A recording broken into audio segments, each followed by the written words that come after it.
Change of scenery didn't change the Dodgers' fortunes in the Freeway Series. Still having a devil of a time beating the Angels. Lost their 5th in a row to the Halos last night. They will look to end that skid at the Big A coming up right here in 60 minutes. Hi, everybody. Welcome to Leadoff LA. John Hartung alongside Jerry Hairston Jr., Nomar Garcia-Parr. The Dodgers fell behind 7-0 last night. Weren't able to recover, Jerry. They dropped the series opener, so if they want to win the series, got to get a win tonight. It's a must-win. You know, last night, John, I know this is kind of hard to believe. Went back home, had a little bit of tequila. Yes, you can drink tequila and reflect on a lot of different things. I was reflecting on the Dodgers unable to get a win against the Angels. Find a way to get it done tonight. I said it earlier, must win. Yeah, it's no longer about the season series against them. It's really about this series. You talk about continue winning series. You got to find a way to continue winning series. They had a chance to sweep one in their last just a homestand, which I think felt like got away. It almost felt like you lost the series because you had such a chance to win that. But now you got to turn that page. You start off with a loss here. You have to win today. You have to find a way to get the series. All right, well, the Dodgers are 68-51 on the season, and their lead in the National League West is down to just one game. 43 games remaining on the schedule. The Dodgers' .467 strength of schedule. That is the easiest remaining in Major League Baseball. The second easiest schedule is the Padres, and that's because both of them have 7 more games with the Rockies. Speaking of the Padres, the Dodgers have 6 games against San Diego. They will play them each of the next 2 weekends. Dodgers 7 more with the Rockies and Giants, 6 against the Diamondbacks. They will finish the regular season in Seattle against the Mariners, who currently hold the first wild card spot in the American League, and they're right there in the division race for the AL West as well. And with just about a quarter of the season left, you've got a tight division race. All of these games are incredibly important to the Dodgers, and we talked about it in the pregame show yesterday. Dave Roberts said it last night, Jerry. There needs to be a real sense of urgency with this team, and it begins tonight. It begins tonight. You know what also begins? How about earlier in the game? How many times have we been behind in a game? It seems like in the second or third inning, we're behind 3-1, 3-0. We got to start fast. And last night, very first pitch in the bottom half of that first inning, home run down 1-0. Before you know it, the Angels had a nice little lead, and they did not surrender that lead the rest of the ball game. Dodgers need to find a way to start out fast. It's kind of like a pitcher has a hard time getting out of that first inning. He gives up a lot of runs. The Dodger offense has struggled early on in ball games, really throughout the season. They got to figure out a way to start faster and get a lead. You know, sometimes you're going to have a pitcher that has a hiccup. I mean, Yamamoto's been, their ace this year. Okay, yeah, he gave up a couple of runs, but you also got to find a way to say, okay, we got your back. Settle him down so we can get back on track and just kind of pitch with a cushion, or even just go, listen, okay, now there's momentum back on our side. You go out there and you kind of have a different mentality where, like, yeah, okay, I was down early, maybe a couple runs, maybe get one back. Say, okay, now I kind of have that shutdown inning, and I can give my offense a chance to continue that momentum and keep it on their side. They couldn't get anything going. They couldn't help him out, and I know Yamamoto felt like he was just kind of pitching underwater. The entire game was just kind of struggling, trying to find ways to kind of get some momentum on his side as well. And that's where you see your offense can potentially just pick you up, kind of get things back on track, and they couldn't do it. They obviously scored later, but it's a little bit too late. Yeah, they didn't even have a runner in scoring position until the 7th inning of that game. Got 4 runs in the 8th. Kind of cosmetically, it made it look closer than the game really was. But the Dodgers had a 9-game lead in the division just a month ago. But if they don't get things going, the Padres could pass the Dodgers by the time they meet Friday here in Los Angeles. Kirsten Watson is with the Dodgers in Anaheim, and she joins us live from the Big A with more. Hi there, Kirsten.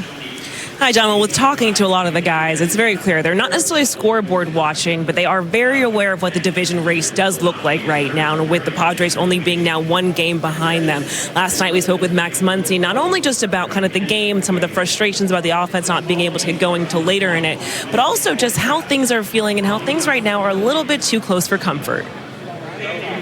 Yeah, I mean, it was a bad loss. It's a really bad loss for us. It's not really any way of getting around that, but we made them use some pitchers. They had to bring Kenley into the game. If you try to find a positive out of it, it's at least that. You have a 3-game series, and that might mean he's down for one of them at least. So, it's just bad loss. How frustrating have these stretches been where you guys will put together a couple wins like you did against Toronto at the start of the weekend and then not be able to kind of keep that going? Yeah, just not going well for us right now. We got to find a way to snap out of it. No one's going to feel sorry for us, so it's on us to find our way out of it, and we need to do it. Have you taken a peek at the scoreboard and saw the Padres won, so it's down to a one-game lead? No, I'll let you guys scoreboard watch for me. You've heard me say it a million times. We try to focus on what's going on here and on this field. We don't worry about what's going on anywhere else. And it sucks, but we got to focus on ourselves. We can't worry about what anyone else is doing. We have to focus on ourselves. And like I said, we got to snap out of what's going on. I just recently had another conversation with Max Muncy, and he was saying kind of right now when it comes to this team, what the issue is they're not playing a complete baseball game. One day it's the offense that's gotten going. The next day it's the pitching, or the offense is not showing up, and then you're having a game in which the pitching is there and then the offense isn't really showing up. So it's kind of just this back and forth, and right now that's what they're looking for. Dave Roberts has said it's the lack of consistency, so he does want to see guys 1 through 9 get going. You're starting to see guys here and there, but it's about bringing it all together, and right now it does feel there's a slight sense of urgency, but they're not trying to look too external. They're just focusing on themselves and really looking to take it one day at a time. That, of course, starts with the game today. So hopefully Emmett Sheehan can set the tone and the offense can get things going early, guys. Yeah, got to find a way to get back into that win column. Kirsten, thank you very much. And we just heard Max Muncy talking about being asked about scoreboard watching. And, I know it's probably easier said than done, Nomar. You don't want to look ahead to a big series this weekend against the Padres. As players, though, are you aware of what's looming coming up? You don't really look that far ahead. I mean, you know what you're thinking about right now? You're going, man, we have not won a game against the Angels. What's going on, guys? Obviously you realize you got swept by them back home, and then now you're over there and you're going, we got to win this series. You don't worry about the other teams, you worry about yourselves. We've heard that, these guys talk about that, and it is so true, because regardless of whatever the Padres are doing, you can't control that. You're going to have to play them at some point. You got to play your game, but really you got to take care of business. You wouldn't have to worry about them if you win this series. If you win game, you don't have to worry about them. The Padres are in your rearview mirror if you're winning games, but they're not doing that. You got to be playing well, and that's what they're trying to figure out. It's like, we got to get on track. We heard the word consistency. That is true. You need consistency all around, and they don't have that. So yeah, there's this big series coming up. Got it. You understand that. You know that, but you're not worried about that right now. You're going, listen, it really doesn't matter if we're not winning these games and we're not beating the team we're supposed to. Listen, there's no more than a glance. Are you aware of it? Of course you're aware of it. But to Nomar's point, you better not be looking ahead, looking at the Padres or whoever team. You got to focus on the task at hand, who you're playing tonight. Should be the focus, and playing better. When the Dodgers are playing their A game, offensively, defensively, and on the mound, who's going to beat them, especially when they're healthy? They've beat themselves a lot, really the last 2 months or so, and hopefully the ship gets righted. Because we better start playing better baseball, because we're giving other teams momentum and allowing these teams to catch up. Yeah, if you're the Dodgers, you would like to establish some momentum, win the series against the Angels, and feel good going into that weekend series against San Diego. Right now, let's get our first look at how Dave Roberts is stacking his lineup to go up against Angels right-hander Victor Medeiros. It's the usual top 3 of Ohtani, Betts, and Freeman. Teo's back in there tonight. He's batting 4th, followed by Max Muncy, Andy Pages, Michael Conforto. You have Alex Freeland at second base, and Dalton Rushing will catch Emmett Sheehan. Nomar, what sticks out to you? I'm looking at Alex Freeland. I mean, yeah, you see his average. Obviously, welcome to the big leagues. You're going to go through some lumps. But at the same time, this is also another opportunity for him to go out there, and he needs to start turning things around, showing what he can do, how he can help this ball club, finding ways to get on base, get some hits. I like them to do that, because I'll tell you, he could be a factor here toward the end of the season, but they need to see something from him. Absolutely. I love that point about Alex Freeland. We look at ShoheiOhtani. Obviously, he's having a really good month with the long ball. Hopefully the strikeouts cut down a little bit, put the ball in play. And to the bottom of the order, I'm looking at guys for a spark, but also looking at guys, are you going to be on the postseason roster? Because listen, you're given opportunities, and some may say have been a longer leash than normal, but you're given an opportunity. Hopefully they show out the next 6 to 8 weeks. The Angels announced last night that Tyler Anderson would be scratched from tonight's start. That means 24-year-old rookie right-hander Victor Medeiros has been called up to start today. He's been a starter throughout his minor league career, but he's starting this game on just 3 days rest after pitching 4 scoreless innings Friday for Salt Lake City. Jerry, if it turns into a bullpen game, though, that could bode well for the Dodgers, because the Angels' pen has really struggled this season. They rank 27th in ERA. So the Dodgers' offense is out of excuses, right? Yes. I think that's, listen, if I'm in that clubhouse, this is our time. Somebody has to pay it. I would say, I don't care who's on the mound. Mark Lanston, back in the day, Nolan Ryan of the late 70s. Chuck Finley, my first big league at bat. Chuck, you had great stuff. But it doesn't matter who's on the mound. It's about us. It's about being the defending World Series champion and going out there, setting the tone with the bat, passing the baton, swinging at pitches you should be swinging at. And if it's not there, taking your walks. You know, when you have a bullpen game, it's really easy to go, oh, yeah, you look at the other teams, you know, ERA and the struggles, what have you. And for me, it seems like even with it doesn't really matter. There are times when they're cold, doesn't matter who you throw out there, and times they're hot, doesn't matter who you're throwing out there. There are times where we've heard excuses, well, we haven't seen this guy before, we didn't know what he has, whatever. Well, if you have that mentality, yeah, you're going to feel like you're going to be beat. You know, the mentality should be that it doesn't matter who's on the mound, just like Jerry said. Guess what? The ball has to cross the home plate, no matter who it is, whether you've seen them before or not. It's got to cross, you know, and you have to recognize at this moment where your strengths are, where you're hitting well.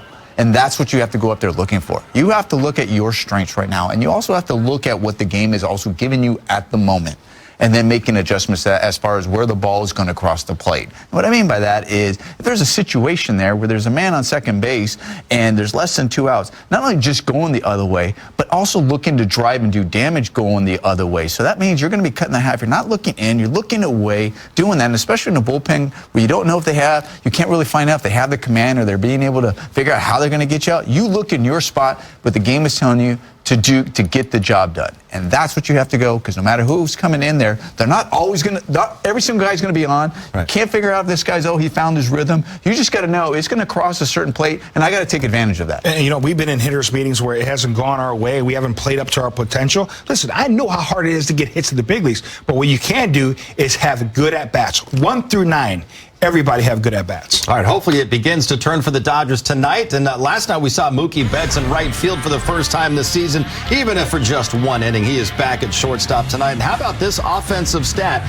30 career games at Angel Stadium. Mookie has hit 10 home runs. So he's a strong option for our called shot coming up in about 30 minutes. Plus, Emmett Sheehan has allowed 5 runs in his last 2 games, but all 5 of them were unearned. We'll discuss the Dodgers' number 6 starter looking to help get the team back into the win column tonight. He's led off a game now 8 times with a home run. That one coming last night. Shohei's done it 11 times this year. And speaking of Shohei Ohtani, hit a home run last night, his 100th career long ball at Angel Stadium. Nomar now riding a 10-game hitting streak, which is all 10 games here in the month of August. Yeah. He's homered in 4 of his last 5 games as well. Yeah, his numbers over the course of this 10 game are really impressive when you look at that 447 average there as we see him down there. I mean, it's pretty incredible. This is not something, this is something that we come to expect from him, but they're going to need him to continue this. You know, listen, yeah, he's driving the ball out of the ballpark. He's doing it, but for me, it's really, I think the hits, just finding a way to continue to hit for average. I think that really helps out a lot because he is at the top of the lineup. Yes, we know he can drive the ball. If he goes hits, they're going to eventually go out for him. But I think those hits also just kind of spark the team as well. You know, there are times he's going to get his walk. Yeah, he'll take his walk. He'll get on base. Yeah, but the hit, everybody always thinks a walk is just as good as hit. Sometimes it's not. It's not. Having a hit, it just can spark them like, okay, we can get one as well. It can kind of get things going. If there's a man on base and the bottom part of the lineup gets on, move guys over, potentially score guys. So it's just a little different feeling. So hopefully he continues this pace. Like I said, I love the way the average is. I love the way he's playing. And hopefully that stays the same. You see the 4 home runs there in 38 at-bats? That is a lot. The 5 RBIs is not. Now, obviously, you need guys on base to be able to get RBIs. But listen, Shohei Ohtani continue swinging that hot bat. And hopefully the guys hitting 7th, 8th, and 9th get on base and have given more RBI opportunities. Because when a guy's hot like that, especially you're hitting in front of him, you need to get on base, give him those RBI opportunities. Way too many solo home runs from Shohei Ohtani this year, but he does have 42 big flies. Another 3-2. Outside, ball 4, and a leadoff walk for Ohtani. So from 1 hitting streak on a 2-1. Medeiros misses inside again. And that hit Mookie. I mean, that might have hit everybody behind home plate. Mookie Betts, Logan O'Hoppe, Scott Berry, the home plate umpire. Let's see. Yeah, he just gets on the side of a slider. What? Okay. You know, and that thing just continues to work its way into Mookie. And it's like I said at the top of the show here, one of the things. Looks back at Ohtani. Focuses on Freeman. This ball is crushed to right field, but right at Adele in front of the warning track. Ohtani will tag and head from second to third. A productive first out for the Dodgers in this first inning. Till he got injured. Since May 27th, Teoscar Hernandez is 10 for 60. That's a 167 batting average with runners in scoring position. 0-2, base hit left field. Ask and you shall receive.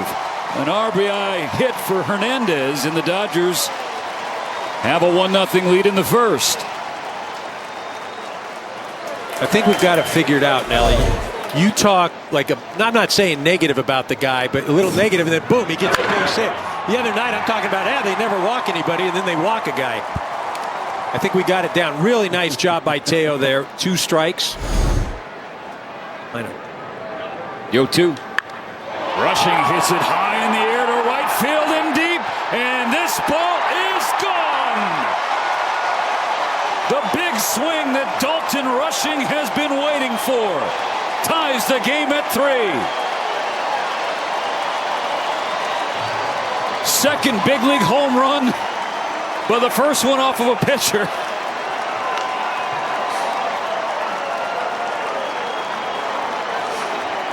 Right here, if he gets anything, huh? The 3-0. Ball 4, a 4-pitch, 2-out walk. The baton gets passed to Betts.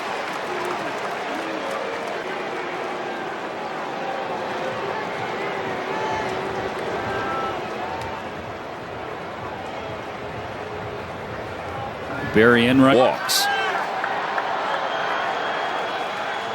His 2-1 pitch. Jams Ohtani and pops him up on the infield. 2 gone.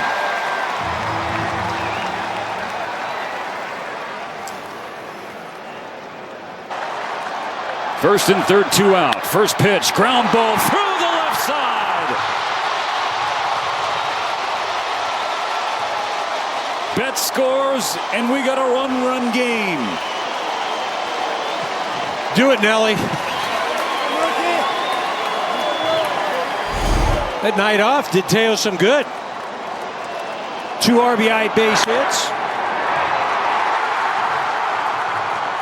This inning started 2 outs, nobody on. The 3-2 pitch to Pages. Ball 4. Tie game.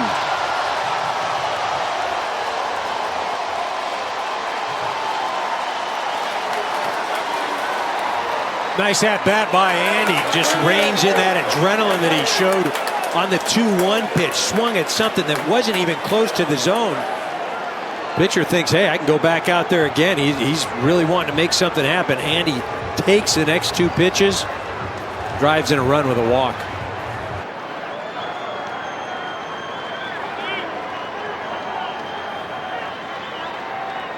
Burke's 2-2 pitch. Line to Neto. He steps on the bag for 1. They throw to first. A triple play. And now Rushing is down.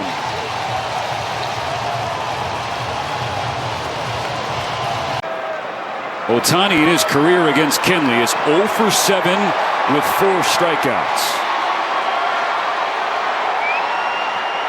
Kenley's first pitch misses. Ball 1. Ohtani is 0 for 2. 2 walks, a run scored. He lined into a triple play his last time up.